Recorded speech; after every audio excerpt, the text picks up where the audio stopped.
Hi everyone, my name is Sarah Beresford and I'm an associate of the Prison Reform Trust. I've been looking at the use of child impact assessments for children with a parent in the criminal justice system, and this work is funded by the Churchill Fellowship Activate Award. I'm here today with some young people from Time Matters UK, a Merseyside-based organisation that provides group and individual support to children with a family member in prison. We're here to talk about what it's like to have a parent in prison and what difference a child impact assessment could make. So let's introduce ourselves. Hello, I'm Aaron, I'm 15 and Dad's locked up in prison. I want to be in the military when I'm old. My name's Keros, I'm 12, my dad's in prison and I like football. Hi, I'm Amelia, I'm 10 and my dad's in prison. Hi, I'm Layla, I'm 21. My mum's in jail. I'm one of 7 siblings. So first of all, what's it like having a parent in prison? I mean, it's kind of hard to say because there's not an exact feeling, but the best way I can put it's sort of like a bubble type thing because you feel isolated, like you're by yourself, but in reality there's quite a lot of people that have been through it, especially in because it's a very common thing to have a parents being locked up or put in prison. It's more common than you realise, but you just feel like you're in a bubble because you feel like it's only happened to you. So you feel isolated and as if you're the only one? Yeah. It's kind of hard to explain it because you feel them worried and you feel upset and then angry at them for what they've done. But it's you can't really explain it. It's a mixed emotion. Yeah, I was going to say the same, there's pros and cons. So with my mum, when she was away I'd feel good because I knew she was safe, whereas when she was out you worry where she is and what she's doing kind of thing. Yeah. So that sense of worry and loss, isolation, upset, but yet feeling like you're the only one. What kind of support did you get before you came to the Time Matters group? Was there any support out there for you? No. Nothing? Not till now. Not till now. Same with me, I got no support at all until I come to this group. Yeah. And what was that like in your family? That was quite extreme, wasn't it? Because you were 7 siblings. Yeah. Mum went to prison and what happened? So even when they'd arrest my mum, we wouldn't know, so we'd just be left in the house on our own, so left to our own demands kind of thing. We were all very young at the time, so no support at all until now, really. So nobody even asking who's going to look after those children? Yeah, no one cared to care enough to who was going to look after us or how we was feeling or anything. We just got left. And you were looking after yourselves, really? Yeah. Yeah.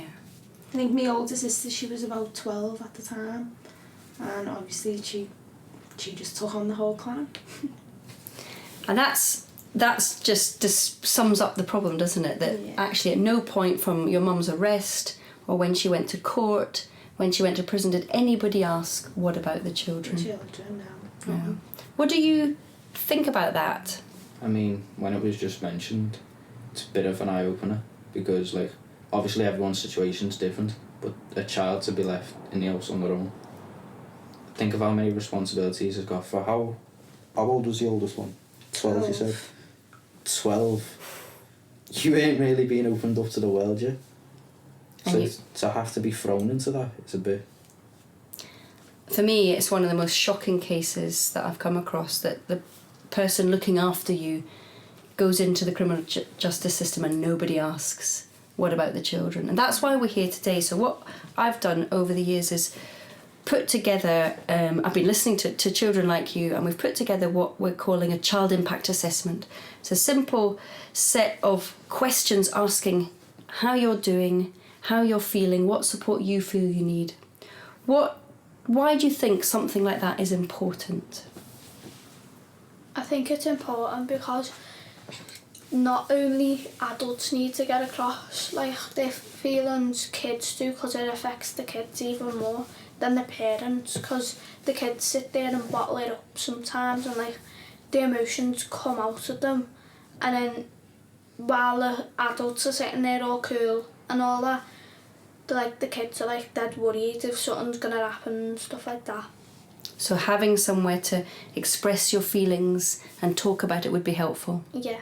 I feel like it's quite important that the kids get their opinions across, but they're also welcomed in. I think it's dead important for the kids to be able to say how they feel, because obviously when their mum or dad goes away, it's a traumatic experience, and any child going through a traumatic experience should be able to speak up on their feelings and let them be heard to someone who they know and trust and they can speak to. So what difference would it have made if each of you had had a child impact assessment? Would have been a huge difference if we all got one of them, because we all, 1 of 7, we all feel different, we all want different things, we all had different experiences, and if we had one of them, we'd know who to help us, because we kind of got palmed off just like a group as well, like a group of kids, like we weren't our own individual person. So them impact forms would be like to understand what we need as our own person. Yeah. So you think having a way of asking children, even really young children, but at all different ages and stages, how they're feeling, how they're doing, what support they feel they need would have been helpful. Yeah, definitely would have, because we got no help at all. And who do you think are the people that could have, should have done that with you? I can't help but resent like social services, because they come and they seen what was happening and didn't help at all. Even like the police, they seen it, the teachers, they seen. Them type of people would be the ones who help us the most as well. Who could have, should have, Yeah. but didn't. And do you think if there was something like the child impact assessment that gave them a structure for that kind of conversation, that might be helpful? Yeah, it would have helped, because even I've spoke to people like who are teachers now or probation officers, for example, and they don't even ever think about the kid, like they just think about the person who's going in and out of custody. They never think about the children, and when you mention it they go, oh yeah, why didn't we? And it's that literally that little tiny think about the kids, but it does a huge difference, makes a huge difference. The other thing that the child impact assessment does, it asks you what support you feel you need. Do you think that's important? Definitely. I feel like the kids' support is really important. So like to focus on topics like that will not only improve mental state, but also like how far they can go in life. Especially if what I was saying, balancing all these things, especially like secondary school, primary school, you've got quite a lot of issues to deal with. And that's enough pressure as it is. So not only the outside world as well. Like I feel like kids that are about 12, younger, maybe even older, shouldn't have to go through that. Like shouldn't have to deal with them issues at such a young age. In my case, because I didn't get no support when I was younger, now that I'm older, I'm kind of looking back and like obviously wishing I had the support, and I can see the impact it would have on someone if they had it, because now I'm older, I'm obviously like picking up the pieces of what happened years ago, whereas if I was younger and I got that support, I'd be fine now. So you are brother and sister. Is it different for each of you within the family? Do you all need the same thing? Well, yeah, but no at the same time, because we could have different feelings, different emotions, and different, like, the way we act, because feelings and emotions can destroy us in a way that we could never come back. So do you think it's important to listen to each child within a family and get it right for each child in the family? Yeah. Yeah. I also feel like they need differences as well, because like I know for a fact I don't want to speak to my dad again unless it's to get answers. But I know for a fact if I put my dad in this room, Kera should go running to him. Like the world was going to end tomorrow. So I know that like things are different and she may need more support than me on things like that. But then I may need something else.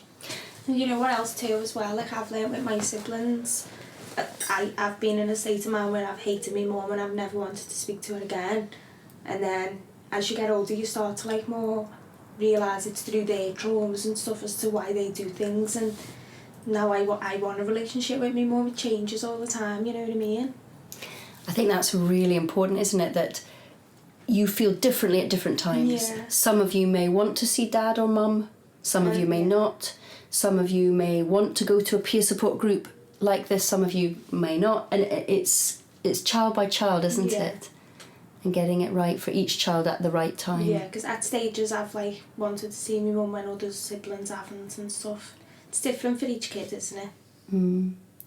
What about that ability to change your mind about things? Do you think that's important? So one thing we've done in the child impact assessment is we've made sure that if you've decided, for example, that you don't want to see mum in prison, that is not set in stone forever. You can come back and change your mind. Why do you think that's important? The views on life and everything can change. So I feel like if it's set in stone, it's sort of like restricting them and not opening them. Yeah, so giving people the chance to make a decision and then maybe in a few weeks or months change their mind about that decision. Do you think that's important, Layla? Yeah, that's important because I know like from my siblings they've like kind of like set in stone like we never want to see it again, and it's come to months leading up afterwards and they've wanted to and it's been harder. And if we think about the people who might be doing a child impact assessment with someone, what kind of person do you think would be good at that? Like what kind of skills or qualities would they need to have, do you think? I think they should like have some respect and like listen to the kids' feelings and all that, and like have the decency to like take up their own time to like listen to someone that has actually went through that and like figure out what they can do and how they can help them. I think that's really important, that listening, isn't it? Like, I don't know if I can mention names, but you definitely know him. He was sort of like a stepping stone, sort of like a backbone as well as me mum for me. Because like he'd come into the school on the week, like I'm sure most people have, and just like play stupid games or silly things just to distract me from it. And I feel like that ability to just teach me that it's okay to switch off and things like that. It's like certain abilities where like understand them but charismatic at the same time. It's like you're just having the ability to sit there and be down to earth with the child, I'll say, goes a long way. Because today I have so many memories with that person, it's unreal. So they made a big impact because they built up a relationship of trust with you. So what do you like about the child impact assessment? Really that you can show your emotions instead of like saying them, because sometimes it's really hard It is. to say them. You can draw pictures instead of speaking, you mean? Yeah, and you like that, don't you? Also, it's a lot easier when it's written for you. Not like as in what you're saying, but like the questions, like what you want and things like that. Especially if you're drawing pictures, like in different formats, as it was said. Yeah. I think the child impact assessment form, it's amazing. It's dead like child friendly, so the questions aren't like big scary words to the kids. They can understand them, and they get to choose as well who they fill it out with, which is good. And I think that's one of the things we tried to make work, that it doesn't have to be a set referral route. It could be just somebody that you choose. Who are the kinds of people that children and young people trust who are like professionals, if you like? Dinner ladies or teachers. Yes. Because they're really understanding, they're really trained to like talk to the kids if there's anything wrong. I think like close relatives as well, because what happens if they know you very well and like they like help you and like you've been asked like who you want in a room to fill that form out with and you say them, then they'll know your situation and like help you get through it and like not judge you. Yeah, so the form's been designed that you could use it with a family member, and you could use it also with a professional who will be able to put actions in place that you might need. And I think that's really important. It's got flexibility in it, so it's about what's right for you and the actions that you want to happen. So I like what you said there, Amelia, about teachers and dinner ladies, because it might be different people that we can't imagine that you might choose to speak to. And I think that's really important, isn't it? That it's who you know and trust. Yeah, because most of my family are dinner ladies. There's about 4 of them. Are they? So the dinner ladies at school, I know how they'll deal with the situation because members of family at home are the same since they're dinner ladies as well. So they are people that work within a school that we might not think of as people who could give support, but actually are really important for children and young people. And you all have relationships with lots of different adults in your lives, like teachers, dinner ladies, school librarians, and it's different for each of you, isn't it, about who's important? Yeah, I think it's important as well. Not every kid would like speak to a teacher, so it is different for every kid, isn't it? When it comes to actions, what are the kind of things that would have made a difference at different points for you guys? So around arrest or court and sentencing? I think like social workers could have done a lot more in my case. Like a lot of the times they would come, they'd turn up at the door and they'd see us without a parent and they would never come in. They'd just leave us. So yeah, I think they could do a lot more, and if you had a social worker you could trust, they could definitely fill out the child impact assessment form with you. Things that could have been better for me was like, I have a vivid memory of when my dad was arrested by the police and he sort of just came in like some force and just had him on the floor and then took him out to some sort of, I don't know what you call them, the big yellow police vans is what I'm going to describe them as. And I have a vivid memory of him handcuffed getting put into the back of a van. Like, it seems like a movie, you know, that sort of like goodbye scene that you see in movies. It's sort of like that, but that stuck with me for years. So I suppose like the way police handle it, because I feel like they were a bit too brutal, especially knowing that there's young kids there. So I feel like, and like we were talking as well before downstairs, saying that maybe if it was the police came back in and talked, like show humanity and show that they are actual people instead of just some force to be reckoned with. So if they'd asked, how are you guys doing? Yeah. Like, I mean, don't get me wrong, some police do that, but it's always just like a passing comment and doesn't always seem like they care. Yeah. What about at each stage? So if the police asked how kids were doing, if the judge or magistrate asked how you were doing, if prison officers asked, what would that be like if everybody along the journey thought about you and asked how you were doing? It'd make things easier, like, wouldn't it, if everyone asked along the way, even like probation officers and stuff. If they all thought about the kids, then the kids wouldn't get, I don't know the word to use, but left behind kind of thing. We've put together a set of accompanying notes which give the background and some understanding of the issues. Why do you think that's really important for any professionals who are working with children on the child impact assessment?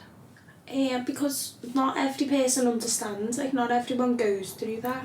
So when it comes to seeing a kid who's going through it, they might not understand how to deal with it, like as a teacher or anyone in profession, they don't know what to do. So if they've got them notes, they've kind of got some kind of brief understanding on how to go about it, and I think that's important for kids who are obviously going through it. They need someone who has a brief understanding on what's going to happen.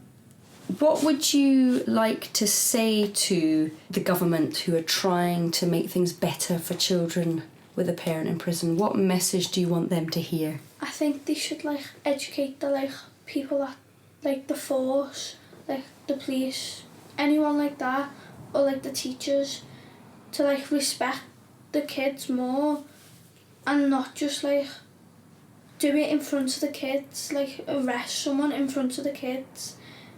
Because that scars someone, that actually does scar someone, watching your dad or your mum going into it like a van and like probably never seeing them again. Yeah, I think there should definitely be some kind of like child-friendly arrest. So finding ways of doing these procedures that are going to minimise any harm on children. Because I understand some of the, like obviously the cases can be brutal where they have to be like a bit abrupt, but not when there's kids there. You know, like think about the kids always. Yeah. I feel like society as a whole needs to change, especially as a lad that my dad's been arrested for, he's been arrested for. I only have to tell someone that story and I'm automatically tarnished with the brush. People think I'm going to do the exact same thing. So you've heard that message, your dad's in prison, you're going to end up in prison too, which Multiple is times. really unhelpful. The most famous one, apple doesn't fall far from the tree. Yeah. Somebody said that to you. And that kind of message, what impact does that have on you? It sort of limits me, both like how I feel about myself, like my confidence, and pretty much everything. Like, I completely give up because obviously my dad's where he is and he's done what he's done. So for me to be labelled with that and not even have them same qualities. How do you want people to see you? As a normal person. I would like them to see me as like a normal person. Like, it doesn't matter what's happened in the past. Like, that's in the past, leave it in the past, don't need to bring it up. Like, stop gossiping and like help the kids and like help the adults as well. Yeah, and what if people saw you as people with real potential to change the world? I was just about to talk on that. Sort of like the saying, diamond in the rough type thing, because the resilience you've got to have to come back from an all-time low, such as your parent being locked away, is like, I feel like once I've done that, because now I've come back from that, I can try and take on anything. So like, with that resilience and with that determination, I feel like anyone can go a long way. I was just going to say I'd want them to see me for me and not me for what my mum's done or me for what my parents' mistakes have been. Like, I'm my own person, and I've now to do with what's happened in my past has given me the biggest drive ever to reach my fullest potential, so I want them to see that. I think that's great. I think you're all extraordinary young people who are changing the world because you're getting the message out there that everybody needs to think about the children. So what would you say is the most important thing about the Child Impact Assessment? I'd say the most important thing is that the kid's at the centre of it all and gets to decide what's going on and who they want to speak to, and the steps that need to be taken is all the kid's choice. Yeah, and do you think it's a good idea that any actions are written in children's own words? Do you think that's helpful? Yeah, because like getting a kid's words across, or like them actually speaking to you, it actually changes them in a big way. It like helps them like explain their emotions, how they think, how they feel, and what's going on. That's really helpful. But I feel like we said before, it shouldn't be set in stone, like it shouldn't be permanent, because these things can change and mindsets can change as well. Yeah, so we give people within the decision action planning, it's called, the ability to change their mind, and that's really important, isn't it? Yeah. So is there anything you want to say to the people who can make the decisions that make sure children get better support when a parent's in prison? What should we say to them? I hope that they actually start listening to kids with like mixed emotions and like any emotions, and I hope they actually start listening to them instead of sitting there watching them bottle it all up and like then kicking off and then they're not knowing why. I feel like that children are often forgotten in times like this. It's always like, oh, the parent that's locked away needs this. But I feel like if you want to help both the, what you call them, we're going to say the parent that's locked up, obviously. But if you want to help both them and the child, go through the child, because the child knows what's happening. Like, it's like a forgotten tool type thing, and it's really easy, from what I think anyway, to find what the child needs, and then that'll benefit the parent as well, because the parent then hasn't got the stress about the child. I'd say just speak to the kids in everything, because kids know best. I think they do, and you guys are amazing young people. You are already changing the world by speaking out and telling your story. You're helping people understand more what it's like and make a difference to lots of other children and young people. So just as we finish then, does anybody want to share a hope for the future? That like things around this topic does get a lot better for both people that are inside and out, because let's be honest, it does need to change a massive amount. So like, I'm hoping that it does change. I hope that no more kids get left behind, and they just think it's in the whole situation of the arrest and courts and whatever happens with the grown-ups, don't forget the kids. So huge thank you to Aaron, to Keris, to Amelia and Layla. Thank you for sharing today. Thank you for your insights. And I think you're absolutely right. If we could start by listening to you, we will make a difference to a lot of children and young people. So you've chosen a message that you want people listening to this podcast to really hear about children with a parent in prison, and that is... Don't leave us behind. Thank you very much.